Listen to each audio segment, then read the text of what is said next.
Kentucky basketball only has 7 scholarship players on roster, and they need to do some work on the transfer portal. Thankfully, another big-time piece they could take a look at just entered from Richmond.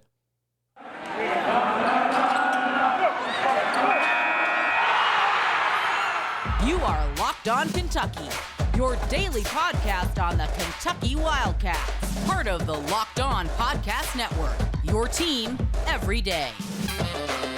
All right, what is going on, Big Blue Nation? Welcome on in to Locked On Kentucky, your daily Kentucky Wildcats podcast. I am your host, Lance Dawe, writer for Sports Illustrated for various SEC-related things. But on this podcast, we take a dive into all things Kentucky athletics. On today's episode of Locked On Kentucky, going to be discussing Richmond transfer Tyler Burton, an interesting piece from the Spiders that has entered the transfer portal, a wing that Kentucky could certainly take a look at and could use, considering they currently still only have 7 scholarship players. Also going to be answering 3 more listener questions today. If you've got any questions for the show, anything you want to talk about, you can leave that in the YouTube comments below. Thank you so much for making Locked On Kentucky your first listen every single day. Want to remind everybody out there that we are free and available on all platforms. Really appreciate you tuning in wherever you are watching or listening today. So let's go ahead and get into it. Tyler Burton, a transfer wing from Richmond. I think that he would be a very fun pickup for Kentucky basketball. Why do I say fun? Well, he's a high-volume scorer from a pretty solid mid-major. Richmond, in case you don't know, has been consistently a decent mid-major over these past few years. I don't even know if you'd classify it as a mid-major in the A-10 conference. You know, it's so-and-so depending on the year. But they've been a really good program for quite some time. Under 500 this past season. Not a great season for the Spiders, but I'll tell you who did end up having a really good season, and that was Burton. 19 points per game, 7.4 rebounds, shooting 45% from the floor. Only 29% from 3, but if you go and look at his previous seasons, you'll see that he's a better three-point shooter, I think, than that. His past 2 seasons previously, before 2022, he shot 36% in both of those years, actually. Burton, I think, would be a fun pickup for the Wildcats for a couple of reasons. One is obviously, like I mentioned again, the Wildcats are really lacking right now when it comes to what's going on with their roster. Only 7 scholarship players currently available to Kentucky and John Calipari. Antonio Reeves right now, it's up in the air as to whether or not he's coming back to Kentucky or leaving.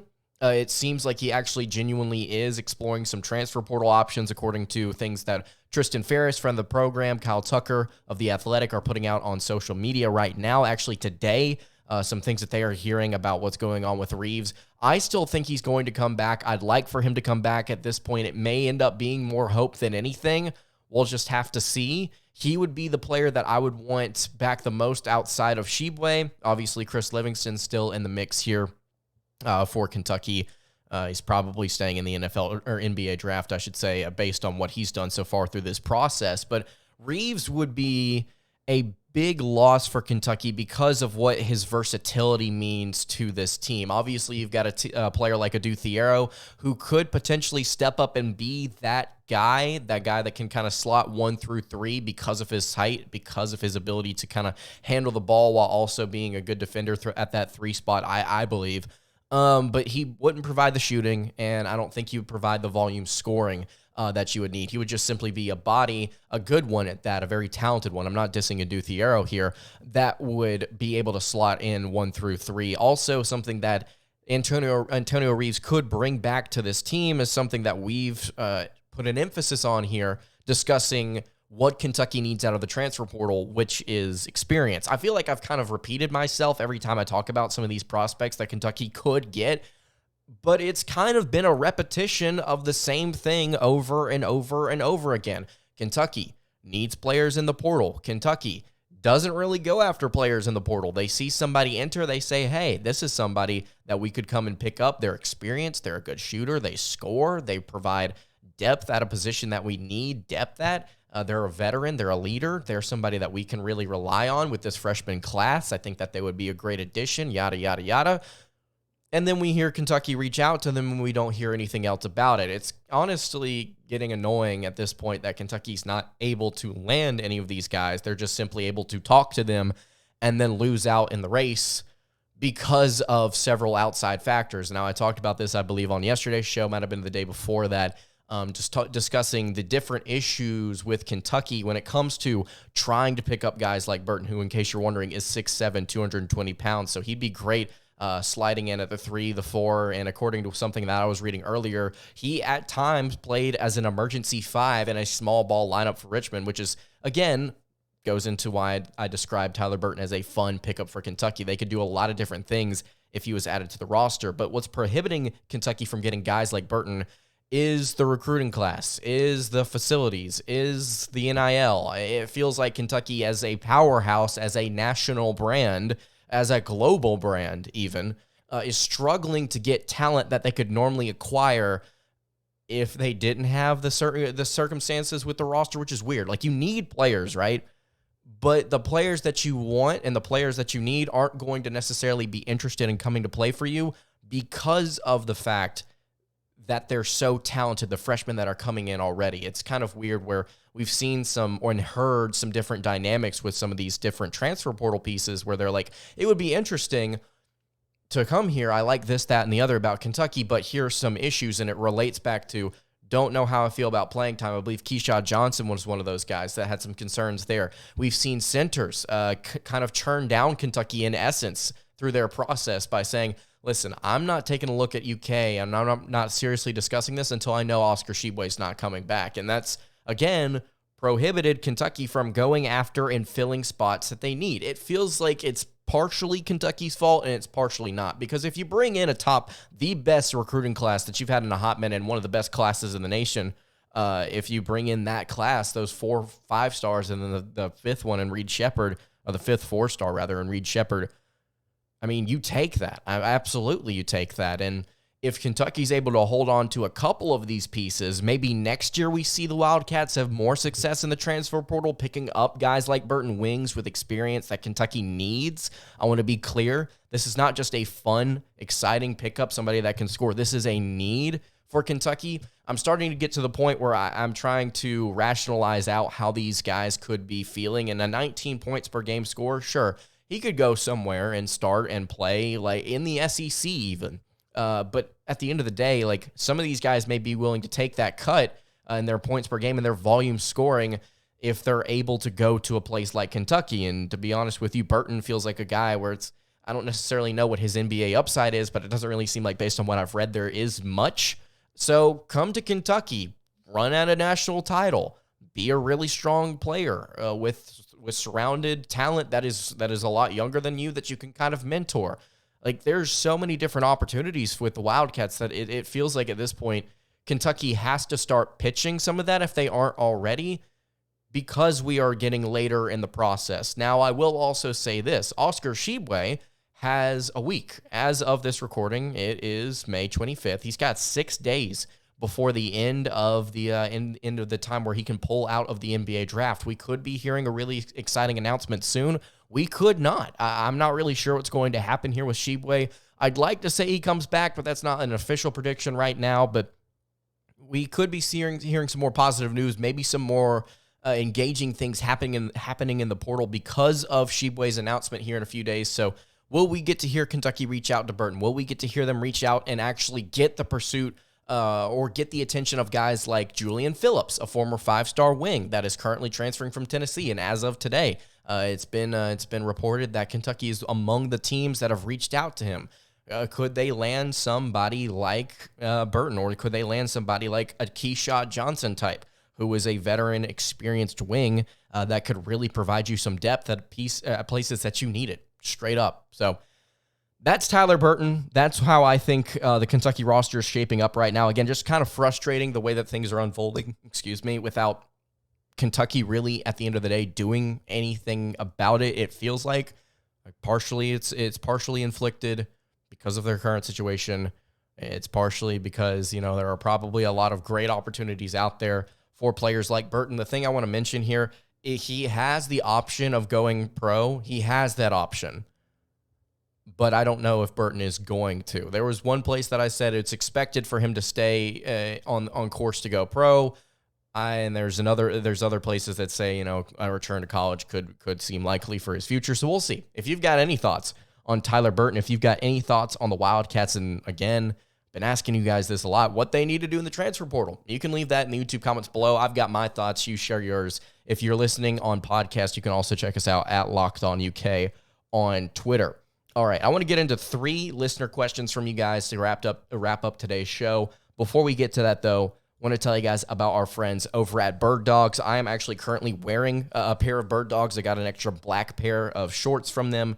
Really comfortable compression shorts that Bird Dogs has. They also have pants, and I think the biggest thing that we've harped on here on the show is the versatility of these different shorts. In fact, after I'm done with this recording, I'm going to meet up with some friends to go walk around the campus here, the college town that I live in. It's going to be a lot of fun to kind of get some steps in the Bird Dogs. They are extremely comfortable. It's actually funny. This is not a bit. I say that too much during talking about Bird Dogs.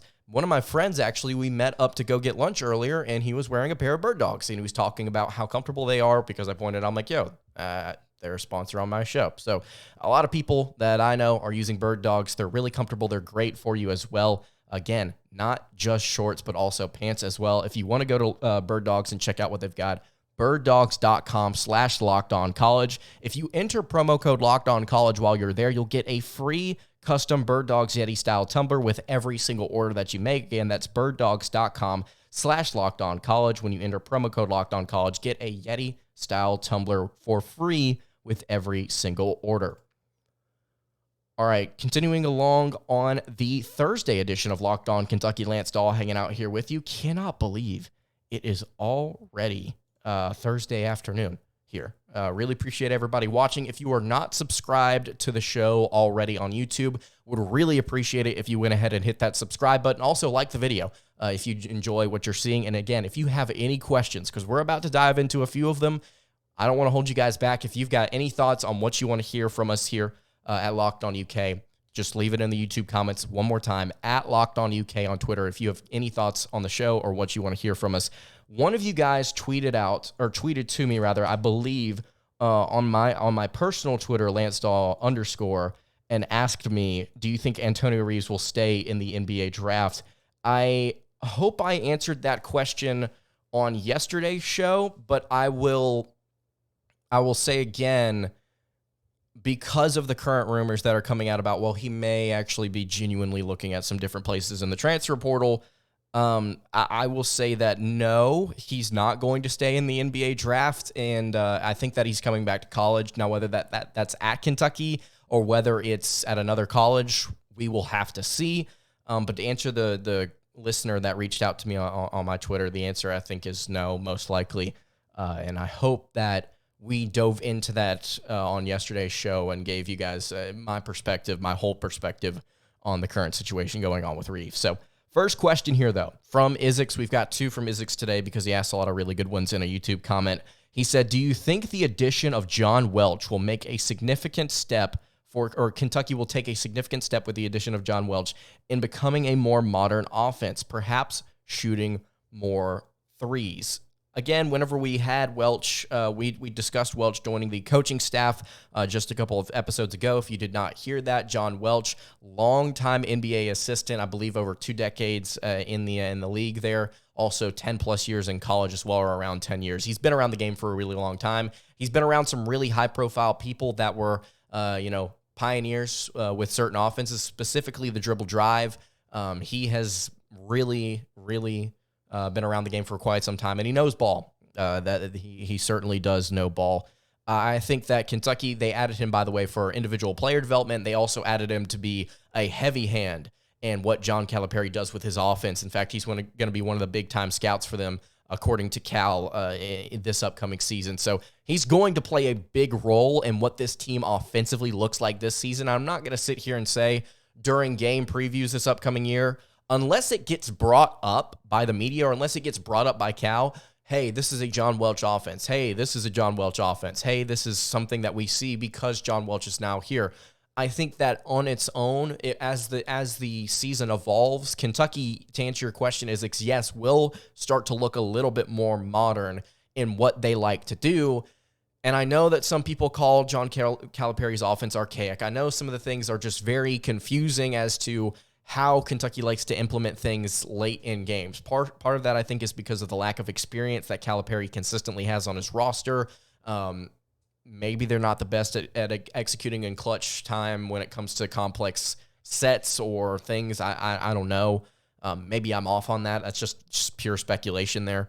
But I think that there will be aspects of this offense that you will go and look and say, that's something that Kentucky didn't do a lot of last season. Maybe running the fast break a little bit more is something that Kentucky focuses on this year. Maybe it's more efficient shot selection, and that's something that we have preached on this show. I mean, I have been one of the biggest advocates for Kentucky to take better shots, not just necessarily straightaway threes, corner threes, and shots at the rim. Just be better in your shot selection whenever things get out of sorts. I think one of the biggest things that we're going to see out of Kentucky, if John Welch does play as heavy of a hand, is maybe better pacing, not necessarily more three-point shooting. I hate for that to be kind of the buzzkill here. I don't think Kentucky's going to be taking a lot more threes, but what I think they will be doing is they'll be pacing themselves a lot better. So it kind of ties into what I was just saying about shot selection. At times over the past few seasons, and this has been a consistent theme, this is not just a Cal thing. This is a basketball thing. This is a sport thing. Sometimes whenever things start to get out of hand within a game, the team that is losing or is losing momentum, so to speak, and this is highlighted in basketball because basketball is a game of runs. It's a big-time momentum game. You will see a team start to rush things. And I go back to games against LSU, games against South Carolina, where Kentucky has had opportunities to execute if they would calm down and run their stuff just a little bit better, a little bit more focused. But Kentucky seems to get jittery, get angsty, get in a position where they feel like they need to get a shot up really, really quick, and everything's going so fast. And I think having a guy like Welch, who has been around the game for so long and understands how to pace things out at the NBA level when things are getting serious, I think that is going to be great perspective to add on to some of these kids, some of these younger players, the 4 5-stars and Reed Shepherd, which, I mean, if you throw him in there with a 5-star as well, he was averaging almost 30 a game at one point. So you've got younger players that will be greatly benefited by the addition of John Welch in terms of pacing, in terms of maturity, in terms of execution. I think we're going to see the offense look more modern, so to speak. But Isaacs, unfortunately, I don't think that means Kentucky's going to be chucking up more threes. And I don't say chucking as in like a negative term. I mean, like, they've got the talent to do it. I just don't know if they will. So hopefully that answers your question. Kentucky Athletics, or UK Athletics on YouTube, asks, if Cal failed to win a championship, would it be justified to fire Cal and even Barnhart for making that lifetime contract, or should fans forgive Barnhart for that mistake? Adding on to this subject, what would it take for you to call for the firing of Stoops outside of possibly illegal activities? I'm going to answer the second half of this question first. Mark Stoops, I think right now, would really have to have a bad run, like 3 years. I think it would take 3 years of a bad run with a year in there, whether it be the first, second, or third year where it was just bad. And I mean anywhere between 4-8 to 2-10. Kentucky would really have to fall apart on the record. And on top of that, I think that we would have to start seeing some underlying issues with the coaching staff in relation to the players in the locker room. You would have to not just see, okay, Kentucky from a culture standpoint is great. Kentucky from a fan base perspective is great. But they're losing. It's whatever. It's happened. We're Kentucky football, yada, yada, yada. I think that people could get past that for a couple of years. I'm going to pause for water. But Mark Stoops would have to start to lose fan interest. He would start to have to, I don't want to say bore people with the culture that he has implemented here, but it would start to, things would have to get visibly stale in order for Mark Stoops to get fired. I think that's what would have to happen. It'd have to be more than 2 years of really bad football for Kentucky to consider firing him and letting him go, because he's brought them a pair of 10-win seasons. He could be on the precipice of another one this year. So it'd take a good bit for for Stoops to get fired. As for if Cal failed to win a championship, would it be justified to fire Cal and then Barnhart for making that lifetime contract? I don't know if you mean for this season or for the next 2 or 3. If it's this season, absolutely not. It does not justify firing Coach Cal, and it certainly doesn't justify firing Mitch Barnhart for the lifetime contract for a couple of reasons. Number one, Cal is one of the most storied coaches in the game for the past 30 years plus. However long he's been really relevant in the coaching ranks, maybe longer than that. Cal is a staple of basketball, not just college, but NBA as well. He's a staple of basketball. He's won a title at this program. He was given a lifetime contract, and I don't think that this next season, if he doesn't win a championship, would be enough to say, okay, based on your track record right now, based on where you're heading, we're letting you go because you didn't win a title. If Kentucky doesn't make the tournament, we'll be having some serious conversations. If Kentucky loses in the round of 64, we'll be having some serious conversations. If Kentucky is a high seed and they are upset in the round of 32, you guessed it, we will still be having some very serious conversations about John Calipari and whether or not he finishes out his tenure with UK. Does it mean Mitch Barnhart's going to get fired? I don't think so. Would it be justified? I don't know. I don't know. I don't think it would be right to say, hey, you gave this guy who won you a title a lifetime contract as one of the greatest coaches in the sport, definitely going to make the Hall of Fame. We're going to fire you because you didn't win a title or you didn't come close.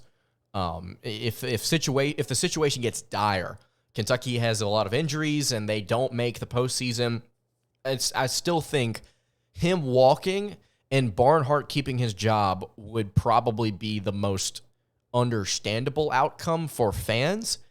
And I think the answer is to kind of wrap up this question, UK Athletics. The answer for me is yes. I think fans should forgive Barnhart for that mistake.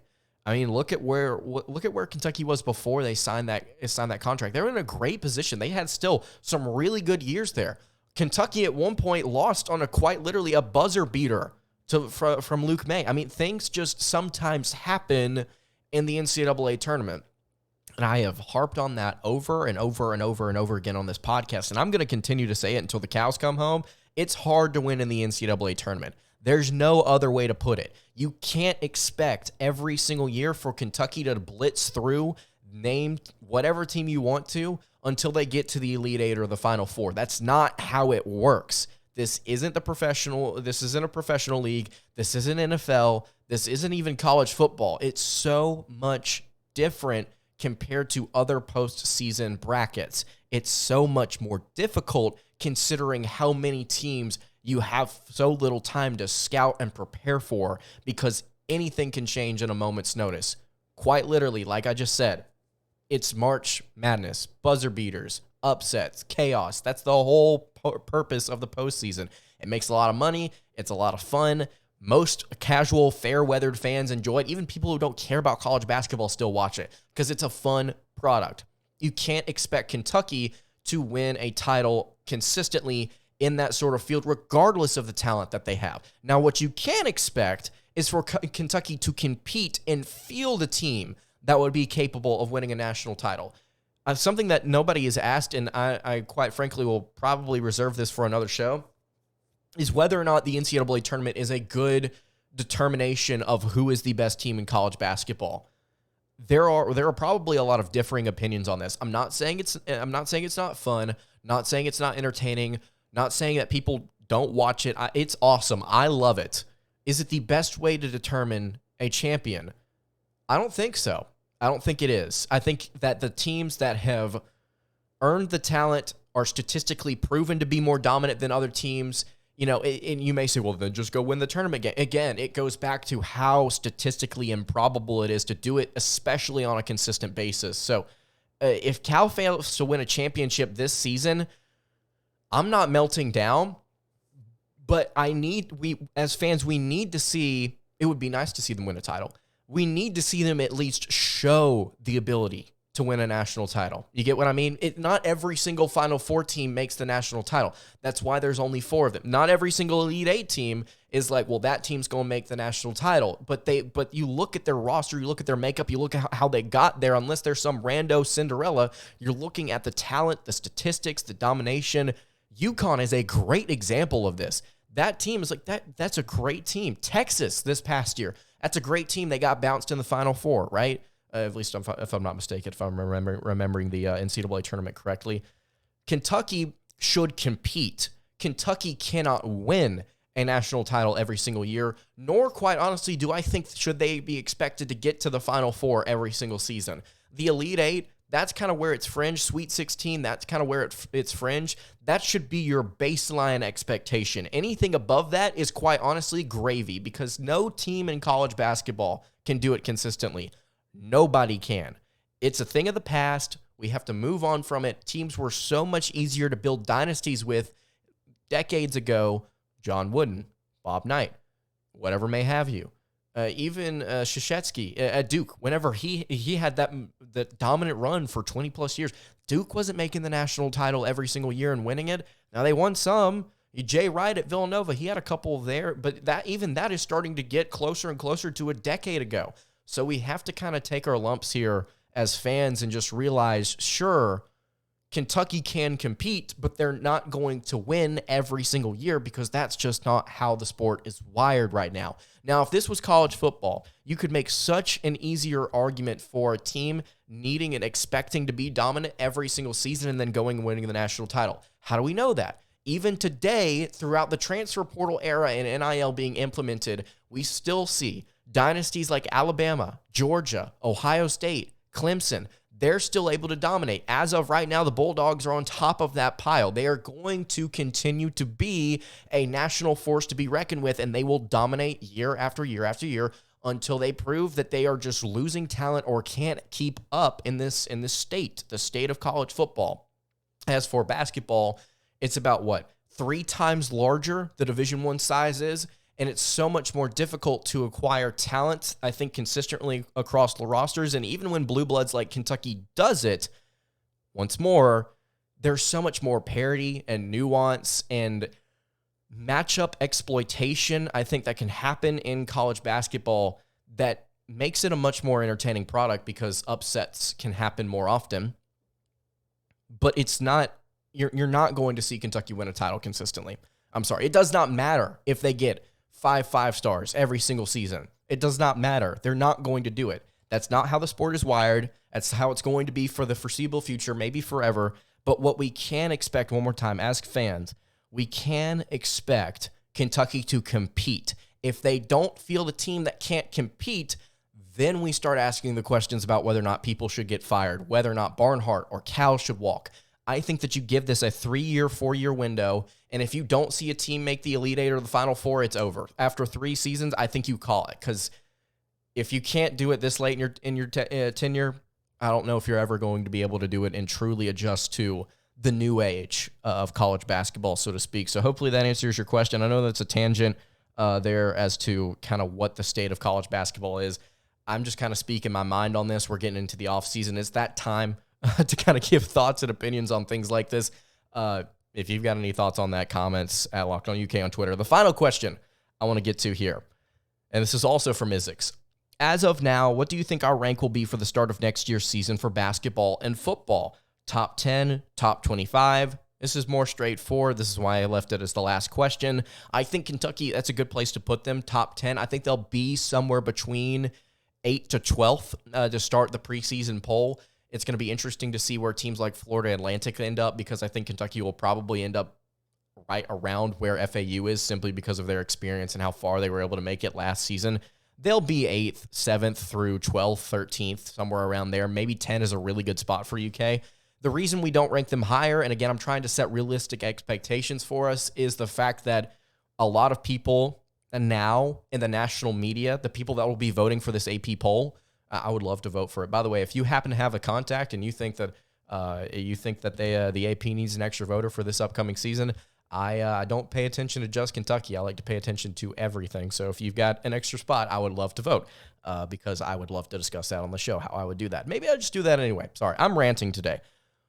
But to answer your question, I think that 8th through 12th, somewhere around there, Kentucky, because of their freshman class, is going to be not going to be ranked extremely high because it's not as fondly looked upon as it has been in years past, because transfer portal, NIL, new things make better rosters. That's just how it is. And I say better, I mean better in the eyes of the media. But who knows? It could genuinely be a better roster. Anyway, as far as football, yeah, I think 23 through 25, 22 through 25 is probably where you're going to see UK. You won't see them higher than 20th. in the AP poll to start off the year. They're going to have a lot of experience. They're going to have a lot of offensive firepower. I think people are going to be excited about how that defense shapes out is going to be a big question that we answer throughout the summer and in fall camp. 21st, 20th through 25th, you're not going to see them rank higher than that. That's just my opinion. So hopefully that answers your question, Isaacs, for both of those things. Final thing I want to point out here on today's episode before we head out, I want to shout out Cotton Nash. Rest in peace to the great Cotton Nash. Just passed away at the age of 80 a couple of days ago on May 23rd. 9th all-time in Kentucky history in scoring. Some of you younger people out there that may, as myself included, who don't follow the UK record books that closely, he was an all-time great. Really solid player at Kentucky, really big-time name, and it's a shame that the Big Blue Nation lost him, but hopefully he's in a better place now, and shout out to his family, thoughts and prayers to them. Really, really good player that the Big Blue Nation just lost. So really, really appreciate what Nash was able to do for this program way back when, and rest in peace to one of the greats. So that's going to do it for today's episode of Locked On Kentucky. If you have any questions for the show, you can leave them in the YouTube comments below. You can also follow me on Twitter at @LanceDawe_. You can follow the show on Twitter at LockedOnUK. You can follow the show on Instagram at Kentucky Podcast as well. One more time. Any thoughts, any opinions on what you've got going on right now? I like to read the comments, and I love to check the DM, so hit me all there. I will see you all tomorrow for another episode of Locked On Kentucky. Hope you guys have a great rest of your day, and God bless.